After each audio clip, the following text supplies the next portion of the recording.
এই তো প্রাণী গেল, আকাশ নিয়ে আল্লাহ রাব্বুল আলামিন কথা বলেছেন। আমি কাতার থেকে বছর 2 আগে আসতেছিলাম, দোহা থেকে আমি ঢাকা আসতেছি। তো কাতার এয়ারওয়েজে আমি উঠে বিমানে উঠি, এরকম মনে হয়নি কখনো। দিনের বেলা, দুপুর বেলা 11টার দিকে বিমান আমার, তখন আকাশে আমি নিচের দিকে মেঘমালার দিকে তাকালাম, যতদূর চোখ যায় শুধু মেঘের বিশাল স্তূপ। তো ভাবলাম যে বিশাল এই যে মেঘমালার কি ওজন আছে নাকি, আমি জানতাম না। তো আমি আসতেছিলাম, মেঘগুলো দেখে ভাবলাম যে এর ওজন আছে নাকি। একটু সার্চ করলাম, একটু গবেষণায় চলে গেলাম। বিজ্ঞান বলছে কিছু কিছু মেঘমালা আছে, কিউমুলিনিম্বাস নামে কিছু মেঘমালা আছে, যাদের ওজন হলো শুধু মন না, ton ton, lakh lakh ton ওজন। জোরে বলি সুবহানাল্লাহ। ঝুলাই রাখছেন কে? কার উপরে? শূন্যের উপরে। কার মাথার উপরে? বলেন কার মাথার উপরে? একটু হুঁশ হয় না? আমাদের হুঁশ হবে কোন দিন? একটা দিনের জন্য কি আল্লাহ তাআলা কখনো একটা মেঘখণ্ড, মেঘমালা ফেলে দিয়েছেন? যদি আল্লাহ পাক মাঝে মাঝে এরকম করে ফেলতেন, কেউ কি বিল্ডিং বানাতো? বিল্ডিং বানাতে আরেক বিপদ হয়ে যেত। একটা দিন মিসিং হলো না। আবার এই মেঘমালাগুলো আল্লাহ রাব্বুল আলামিন বায়ু প্রবাহের মধ্য দিয়া উড়ায় নেন, ঘোরায় নেন। আবার যখন পানিগুলো জমিন থেকে তোলেন, ওয়াটার সাইকেল অনুযায়ী পানি চক্র আকারে। আল্লাহ কোরআনে মেটেরোলজিক্যাল সায়েন্স নিয়ে কথা বলেছেন, আবহাওয়া বিজ্ঞান নিয়ে কথা বলেছেন। আবহাওয়া বিজ্ঞান 19 শতক 20 শতকে সে তথ্য দিয়েছে, 3000 বছর আগে কোরআন সেই তথ্য আগিয়ে দিয়েছে। জোরে করে সুবহানাল্লাহ। আমার বন্ধুগণ, এই যে মেঘগুলো আমরা দেখি, আজকেও সারাদিন মেঘ মেঘ ভাবছিল। এই যে মেঘ জমিন থেকে আল্লাহ রাব্বুল আলামিন তুলে নিয়েছেন, তুলে নেন ওয়াটার সাইকেলের মধ্য দিয়া, পানি চক্রের মধ্য দিয়া। আমার আপনার বাড়ির সামনের ময়লা পানিগুলোকে ফিল্টারিং করে, সমুদ্রের লবণ পানিকে ফিল্টারিং করে লবণগুলো রেখে দিয়া মিঠা পানি আকাশে উঠায় নেন। সেই পানি আকাশে উঠায় নেওয়ার পরিমাণ 1 বছরে প্রায় 513 ট্রিলিয়ন টন। জোরে কোন সুবহানাল্লাহ।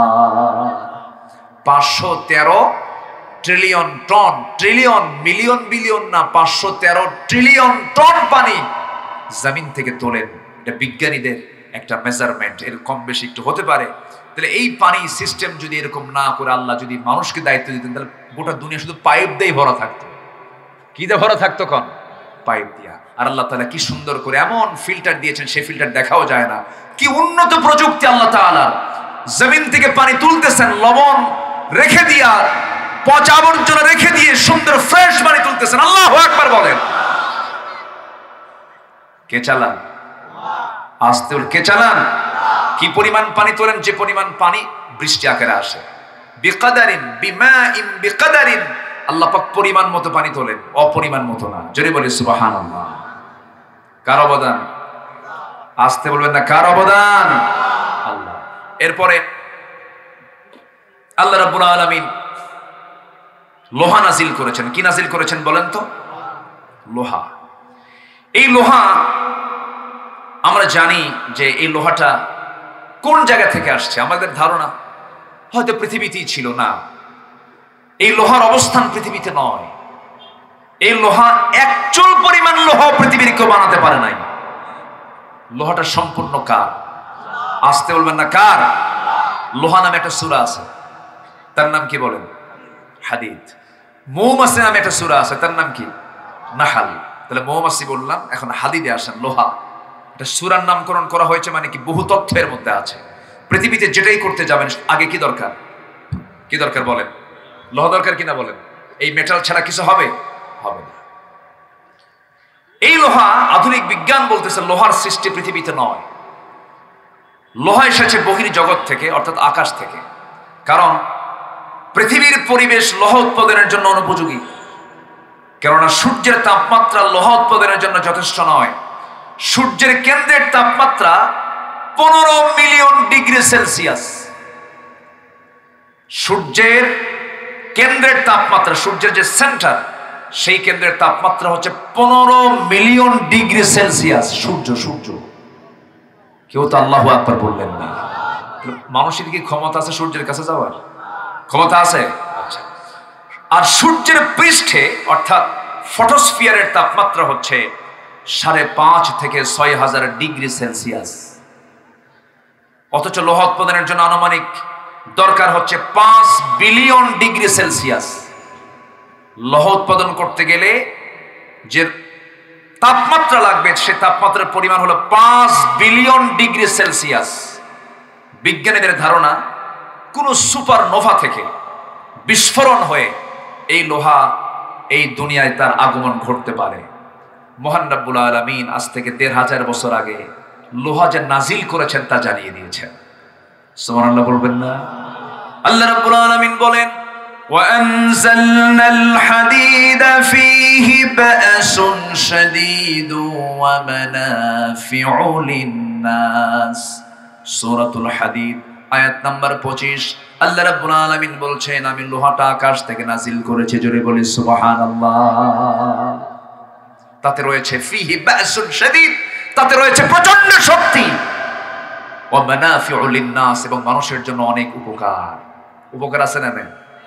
আবার এই লোহা দিয়া যদি আকাম কুকামও করে তারও সুযোগ আছে না নাই? আসতে বলবেন না, আছে না নাই? আচ্ছা, আপনি বড় আলেম, ভালো কোন ব্যক্তিকে পাহারা দিবেন, তার পাহারার জন্য অস্ত্রের দরকার আছে না নাই বলেন তো? অস্ত্র নিয়ে দাঁড়ায় থাকলেন, সে অস্ত্র ভালো মানুষের উপকারে আসছে। আবার এই অস্ত্রই যদি আপনি, অর্থাৎ শিশুর হাতে আপনি যদি চাকু তুলে দেন আপেল কাটার জন্য, সে কি আপেল কাটবে না হাত কাটবে? হাত কাটবে। সে আপেলের দায়িত্ব যদি আপনি নেন, তখন আপনি কিন্তু ওই ছুরি দিয়ে আপনি আপেলই কাটবেন, আপনি হাত কাটবেন না। তো আজকে এই যে লোহাটা আল্লাহ পাক দিয়েছেন, এই লোহাটার উপকারিতা প্রত্যেকটা কাজেই প্রয়োজন। আল্লাহ পাক এই জন্য এই মেটাল নামে একটা সূরা নাজিল করেছেন। তাহলে এখন বলুন, কোরআন কি শুধু ধর্মীয় কিতাব না সব কিছু বলে? বলেন, কোরআন কি শুধু এক কথা বলে না সব কথা বলে? সব কথা বলে। কি চান আপনার মধ্যে? শুধু আমি যদি সায়েন্স নিয়ে কথা বলতে যে গোটা রাত যাবে, শেষ হবে না। সম্মানিত ভাইয়েরা, আসুন আমরা সেই জায়গায় চলে যাই যেখানে আমি তেলাওয়াত দিয়ে শুরু করেছিলাম। 6টা কাজ করলে পরে আমরা সত্যবাদীর সার্টিফিকেট পাবো এবং মুত্তাকির সার্টিফিকেট পেয়ে যাব। এর মধ্যে 1 নাম্বার হলো আমরা ঈমান আনবো কার উপরে? মোট কয়টা ঈমানের ক্লাস? মোট কয়টা? 5টা। মনে আছে না? এই 5টার সমন্বয়ে হয়ে ঈমান আনতে হবে। একটাকে অবিশ্বাস করলে পরে কাম হবে না। কোরআন আংশিক মানলে কাম হবে না। একটু কান লাগাবেন, মনোযোগ দিয়ে শুনবেন। আমি আজকে খুব খুশি হয়েছে, আজকে আপনারা আমাকে অনেক আগে উঠিয়ে দিয়েছেন, মানে মঞ্চে খুব আগে ভাগে উঠতে পেরেছে। আমি খুবই আনন্দ পাচ্ছি আজকে, জানেন? এরকম যদি প্রত্যেকটা কমিটি হতো, আমি যে কি খুশি হতাম, কিন্তু পারি না। মমিন সিং নামক একটা এলাকা আছে আমার দেশে, মমিন শাহী। মাহফিলে গেছি, রাত 8টার দিকে গেছি। বললো, হুজুর খাওয়া দাওয়া করেন? লেপ কম্বল দিলাম, ঘুমান। তো বললাম, আমার উঠাবেন কখন? গত বছর বক্তা, প্রধান বক্তা যে সময় উঠছে তার 1 ঘন্টা আপনি আগে উঠবেন। আমাকে 2:30টার দিকে ডাক দিল। ডাক দিয়ে বললো, হুজুর আপনি 3টায় উঠবেন আলোচনায়। গত বছর প্রধান বক্তা উঠছিল 4টায়, এবার একটু প্রমোশন হয়েছে। রাত কয়টায়? 3টায়। বলেন তো, সে রাত 3 থেকে ওয়াজ হয় না আওয়াজ হয়? আলোচনা না আলোচনা? এই হচ্ছে অবস্থা। ম্যাক্সিমাম মাহফিলগুলোতে টাইম সিলেকশনের অভাবে মাহফিলটা মরে যায়, মাহফিলটা প্রাণহীন হয়ে যায়। সব মাহফিলে লেখা থাকে প্রধান বক্তা, কিন্তু মাহফিলে যে হয়ে যায় শেষ বক্তা, সবার শেষে উঠায় দেয়। আদর্শ মাহফিলের বৈশিষ্ট্য হলো টাইম সিলেকশনে খুব অনড় থাকতে হবে। লোক কি আসলো না আসলো ওটা বিষয় না। পরীক্ষার সময় মতো, নামাজ সময় মতো, মাহফিলের সময় মতো, ঠিক কিনা? এটা উচিত। চট্টগ্রামে আমার গত পরশুদিন মাহফিল ছিল। চট্টগ্রামে বাংলাদেশের সবচাইতে বড় মাহফিল যেটা, প্যারেড ময়দান। 2000 সালে ছিলাম আমি ছিলাম ওই মাহফিলের শ্রোতা। 2000 সালে আমি মাহফিলে গিয়েছি কক্সবাজারে। আমি ইচ্ছে করে সেদিন একদিন আমি মাহফিল রাখিনি। ভাবলাম যে প্যারেড ময়দানে মাহফিল অংশগ্রহণ করে আলোচনা আজকে শুনব। আলোচনা করেছিলেন বিশ্বনন্দিত আলেমে দ্বীন আল্লামা শহীদ আল্লামা সাইদ রাহিমাহুল্লাহ। তো সেই প্যারেড ময়দান 18 বছর ধরে বাতিল গোষ্ঠী জিম্মি করে মাহফিলকে তারা বন্ধ করে রেখেছিল। 18 বছর 1.5 যুগ মাহফিল করতে দেয়নি। 1977 সালে মাহফিল শুরু হয়, 2006 সাল পর্যন্ত একটানা আল্লামা সাইদ রাহিমাহুল্লাহ তিনি মাহফিল করেছেন 5 দিন ব্যাপী। কয়দিন ব্যাপী? একজন 5 দিন করে 29 বছর তিনি একটানা করেছেন। 2007 সাল বন্ধ হলো। ওই সময় থেকে এই 24 সাল পর্যন্ত, 25 সাল পর্যন্ত, 24 সাল পর্যন্ত ফেরেশতারা বন্ধ রাখছিল। বোঝেন নাই? সেখানে আমি আলোচনায় উঠছি। সেদিন আমি চিফ মেহমান প্রথম দিনের। আল্লামা, আমি তো নগণ্য গোলাম, এলেম কালাম তেমন নাই, মানুষ ডাকে যাই। আমি তো জানি আমি আব্দুল্লাহ আমিন, আমার কুদ্দুর কি আছে, লা ইলমা লানা ইল্লা মা আল্লামতানা, কিচ্ছু নাই। ওই বাবার সঙ্গে আগে হাটে যেতাম। আগে তো ডিজিটাল মেশিনে মাপতো না, আগে মাপতো হলো যে বাটখারা দিয়া, দাড়ি পাল্লা দিয়ে মাপতো। তো বাটখারা গুলো পাশে যেটা ওজন, ওটা পাশে রেখে দিত। আমি দেখতাম, আব্বাকে বলতাম ওগুলো কি, আব্বাকে আব্বা ওটাই দিয়ে মাপে। সবচেয়ে বেশি ওজন যেটা 5 কেজি নিচে, তার উপরে 2 কেজি, তার উপরে 1000 গ্রাম, তার উপরে 500 গ্রাম, তার উপরে 200 গ্রাম, তার উপরে 100 গ্রাম, তার উপরে 50 গ্রাম, এর উপরে 25 গ্রাম, এর উপরে 20 গ্রাম, এর উপরে 10 গ্রাম। আমি হলাম সেই 10 গ্রাম। বুঝেন নাই? 10 গ্রাম সবার উপরে থাকে, কিন্তু ওজন টোজন তেমন নাই। মানুষ ডাকে যাই। সেখানে আমি আলোচনা উঠেছি কয়টা? 8:45। 8:45 চিফ মেহমান, 8:45 আলোচনা উঠছি। জাস্ট 9:30 থেকে 9:40 মাহফিল শেষ। মাহফিল শেষ, এশার আজান শুরু, নামাজ পড়ে সবাই বিদায়। এটাই তো উচিত ছিল, কিন্তু আমার দেশে এই কালচারটা নাই। তবে এই মাহফিল আমার কাছে খুবই চিত্তাকর্ষক মনে হয়েছে। আমি খুবই খুশি হয়েছে। আল্লাহ তুমি মাহফিল কমিটিকে এর জন্য উত্তম জাযা দিয়ে দাও। জোরে বলি আল্লাহুম্মা আমিন। আমি কি আলোচনা চালাবো? জোরে বলি ইনশাআল্লাহ। তাহলে ঈমান আনবো কার উপরে?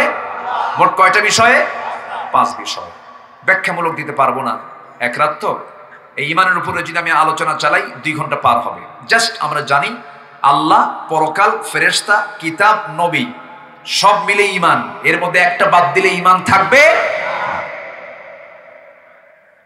আমার বন্ধুগণ, ঈমান তো আমরা ঠিকই আনলাম, কিন্তু ঈমানের ফলাফল হলো আমার দেশের মানুষ মাত্র 5% নামাজ পড়ে। 95% মুসলমানের নামাজের কোনো খবর নাই। এর জন্য কিছু দরবারও দায়ী আছে। আমার দেশে বহু দরবার আছে যে দরবারের মুরিদ হলে নামাজ লাগে না। আছে কিন্তু, আছে না নাই? পানির তলে মোমবাতি, বাও বাতাসে নেভে না, বাবার নামে হালকা দিলে ওযু গোসল লাগে না। আছে? মোল্লা মুন্সি নামাজ পড়ে, মারিফত তো বুঝে না, বাবার নামে হালকা দিলে সতর ঢাকন লাগে না। সতর নাই, গোসলও নাই, ওযু নাই, ওটিকে মানুষ না জানোয়ার? এরকম কিন্তু বহু আছে। খান জাহান আলী রহমতুল্লাহের কবরে বাগেরহাট যাচ্ছিলাম, সেই পিরোজপুর যাচ্ছিলাম, মোরেলগঞ্জ সামনে পেলাম। ভাবলাম যাই, একটু ভিতরে যাই। দরজার মোড়ে দেখি এক মোসারু দাঁড়ায় আছে। মোসারু এরকম মানে মোটা, 3 ইঞ্চি মোটা মোষ, হাইব্রিড জাতের মোষ, হাইব্রিড একদম মোটা মোষ, মানে শয়তান দেখতে ওই রকম, চোখ লাল টকটকা। তাহলে কি খাইছে গ্রন্থ? বোঝাই তো যায়। ওটা গাঁজা কয় না, কয় সিদ্ধি। আবার কেউ কেউ এটা নাকি বেহেশত থেকে আসছে, বেহেশতের গাছ বলে এটা। কত বড় শয়তান এগুলো। তা আমি ওই জুতাটা হাতে নিয়ে ভিতরে ঢুকতেছি, জুতা নিয়ে ঢুকতেছি হাতে নিয়ে। কারণ জুতা তো আমার দেশে চুরি হয় না নাকি? আসতে কয়, জুতা চুরি হয় কিনা বলেন? মসজিদে আমি আগে না জুতা আগে? বলেন, জুতা আগে না রাখলে তো নামাজে হবে না। বিশাল টেনশন। জুতা পিছনে রাখলেই টেনশন। আপনি তসবিহ পড়তে নিয়ে ভাববেন জুতা আছে তো, সামনে রাখলে আর মোটামুটি জুতার দিকে একবার নজর দিবেন, সেজদার দিকে একবার নজর দিবেন। এই হলো মসজিদের সিকিউরিটি। পৃথিবীতে একটা মাত্র দেশে জুতা চুরি হয়, তার নাম কোন দেশ বলেন? বাংলাদেশ। মানে পায়ের তলার জিনিসও থাকে না। আমরা কোথায় আছি? তো আমি জুতা হাতে নিয়ে আসতেছি, বলতেছে যে আপনি জুতা নিয়ে ঢুকতেছেন কেন? আপনি জানেন না এটা পাক দরবার শরীফ? বললাম যে জুতা যে রাখবো, জুতা যদি চুরি হয়ে যায়, কি চুরি হয়ে যাওয়ার চিন্তা করে আপনি দরবার নষ্ট করবেন আপনি? আমি বললাম তো আমি তো রসুলের দরবারেও গেছি, আমি নবীজির মাকবারা জিয়ারা করেছি, জুতা হাতে নিয়ে করেছি বেটা। আমার দিকে চোখ বড় করে তাকায় আছে। সম্মানিত ভাইয়েরা, আমার দেশে অধিকাংশ মাজারগুলোতে শয়তান বসে থাকে, শয়তান। সময় এসেছে এখন 1.5 হাত লাঠি দিয়ে পিটায়া হাত পা ভেঙে গুঁড়ো করে দেওয়া দরকার বেদবদের। নামাজ নাই তো এদের, নামাজও পড়ে না, সেজদা দেয় মাজারে গিয়ে। এই মস্তক কার জন্য? আসতে বলবেন, এই মস্তকটা কার জন্য? এই মস্তক শুধুমাত্র একজনকে দেওয়া যাবে। তিনি কে? তিনি কে? কাউকে দেওয়া যাবে তাকে ছাড়া? দিলে কি জান্নাত না জাহান্নাম? মাথা নিচু করা জায়েজ? এই মাথা নিচু মানে রুকু। রুকু করব কাকে? ওয়ারকাউ মা'আর রাকিঈন। রুকু কারো সামনে করা যাবে না, রুকুও করা যাবে না, সেজদাও করা যাবে, রুকুও করা যাবে না, সেজদাও করা যাবে না।